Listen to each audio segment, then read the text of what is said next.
Hello viewers, welcome back to my channel Ankita's education hub. I hope आप सब लोग बहुत अच्छे होंगे। आज कंप्यूटर के सेशन में कुछ टॉपिक हम लोग डिस्कस करेंगे, जिसमें से पहला टॉपिक है हमारा application and uses of computer. Computer को कहाँ कहाँ हम यूज़ कर सकते हैं। जैसे अगर हम कंप्यूटर की बात करते हैं तो सबसे पहले आता है बिज़नेस। अगर हम बिज़नेस की बात करें तो बिज़नेस में भी आजकल कंप्यूटर का इन्वॉल्वमेंट ज़्यादा हो गया है। जैसे अगर पेरोल कैलकुलेशन करना हो, बजटिंग करनी हो, सेल्स एनालिसिस करनी हो, फाइनेंशियल फोरकास्टिंग करनी हो, managing employees database, maintenance of stocks etcetera, तो इन सब चीज़ों में बिज़नेस में हमारा कंप्यूटर का यूज़ ज़्यादा होता है। अब बैंकिंग सेक्टर हो गया, इंश्योरेंस हो गया, एजुकेशन हो गया, मार्केटिंग है, हेल्थ केयर है, मिलिट्री है, गवर्नमेंट डिपार्टमेंट्स एंड कम्युनिकेशन, इन जगहों पे कंप्यूटर का जो यूज़ है वो काफ़ी ज़्यादा हो गया है। चलते हैं हम नेक्स्ट टॉपिक में, जो कि है इवोल्यूशन ऑफ कंप्यूटर्स। तो कंप्यूटर्स का जो स्टेप बाय स्टेप जो मॉडिफिकेशन हुआ है, डेवलपमेंट हुआ है, वो कहाँ से स्टार्ट हुआ है वो हम देखेंगे इवोल्यूशन ऑफ कंप्यूटर में। तो सबसे पहले जो हमारा स्टार्ट हुआ था या डिस्कवर किया गया था वो था हमारा अबैकस। अबैकस के बाद एक साइंटिस्ट थे ब्लेस पास्कल, जिन्होंने इन्वेंट किया था the first mechanical adding machine, जिसको हम लोग पास्कलाइन के नाम से भी जानते हैं, जो कि इन्होंने डिस्कवर किया था 1642। इसके बाद अनदर साइंटिस्ट आए थे चार्ल्स बैबेज, जिन्हें हम father of modern digital computer भी कहते हैं, जिन्होंने इन्हीं अबैकस और पास्कलाइन में कुछ मॉडिफिकेशंस करके अपना खुद का एक डिजिटल कंप्यूटर इन्वेंट किया था, डिस्कवर किया था। सबसे पहले इन्होंने डिफरेंस इंजन बनाया था, जो कि 1822 में बना था।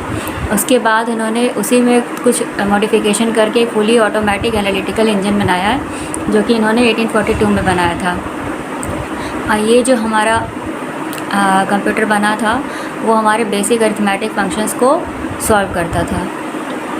His efforts established a number of principles that are fundamental to the design of any digital computer। एक तरह से कह सकते हैं जो चार्ल्स बैबेज हैं, जिन्हें हम father of modern digital computer भी कहते हैं, इन्होंने एक तरह से प्रिंसिपल सेट कर दिया था या एक फंडामेंटल डिज़ाइन डेवलप कर दिया था, जिससे हम आगे और डिजिटल कंप्यूटर में मॉडिफिकेशन करके उसे हम और अच्छा बना सकते थे। चलिए इसके आगे देख लेते हैं।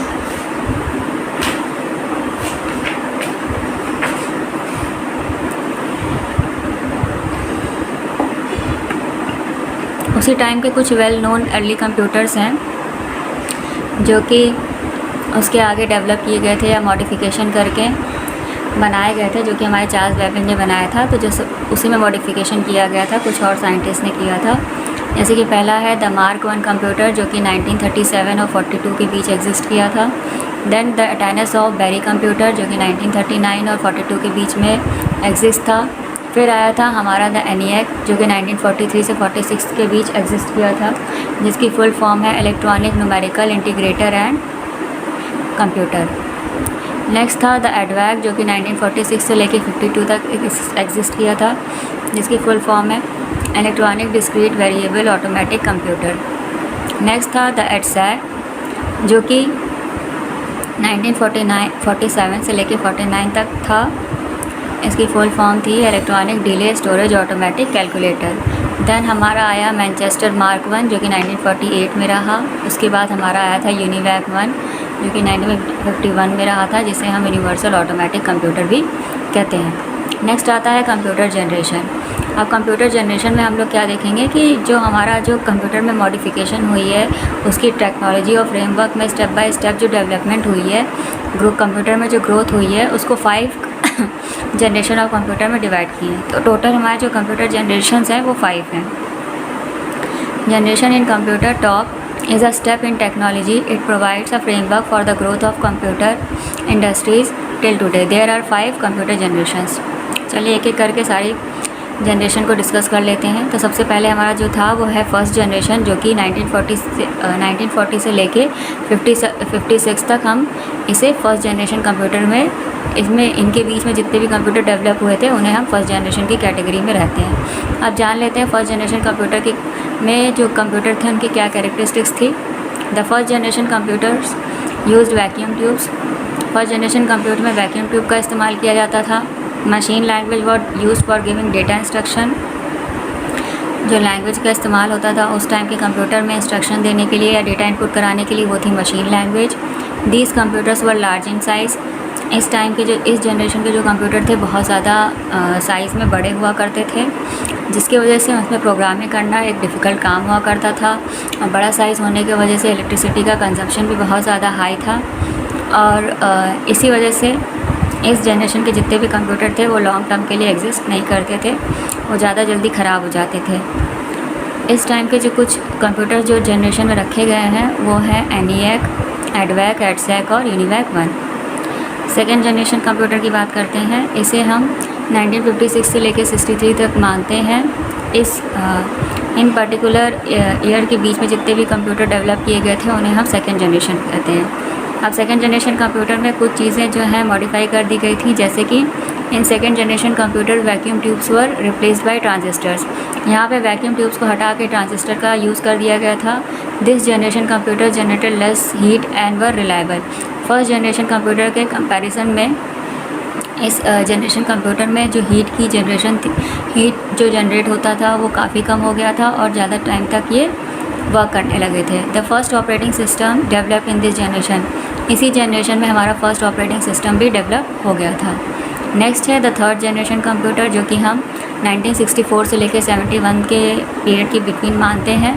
इस जनरेशन कंप्यूटर में हम लोगों ने क्या किया था, फर्स्ट सेकेंड जनरेशन में मॉडिफाई करके कुछ चीज़ें चेंज की थी, जैसे कि ट्रांजिस्टर्स हटा दिए गए थे, हमने इंटीग्रेटेड सर्किट यूज़ किया था जिन्हें हम चिप के नाम से भी जानते हैं। दूसरी चीज़, स्मॉल स्केल इंटीग्रेटेड सर्किट्स लगाए गए थे, जिसमें पर चिप में 10 ट्रांजिस्टर्स लगे होते थे। उसके बाद ही जो स्मॉल स्केल इंटीग्रेटेड सर्किट्स थे उनको और डेवलप किया गया और मीडियम स्केल इंटीग्रेटेड सर्किट्स लगाए गए, जिसमें पर चिप में 100 ट्रांजिस्टर्स हुआ करते थे। These computers were smaller, faster and more reliable. First generation और सेकेंड जनरेशन के कंपैरिजन में इस पीरियड के इस जनरेशन के जो कंप्यूटर थे वो साइज़ में छोटे हो गए थे, बहुत इनकी जो स्पीड थी वो फास्टर हो गई थी और उन दोनों जनरेशन के कंपैरिजन में ज़्यादा दिन तक वर्क करते थे। High level languages invented in this generation. इसी जनरेशन में हाई लेवल लैंग्वेजेस भी इन्वेंट कर दी गई थी।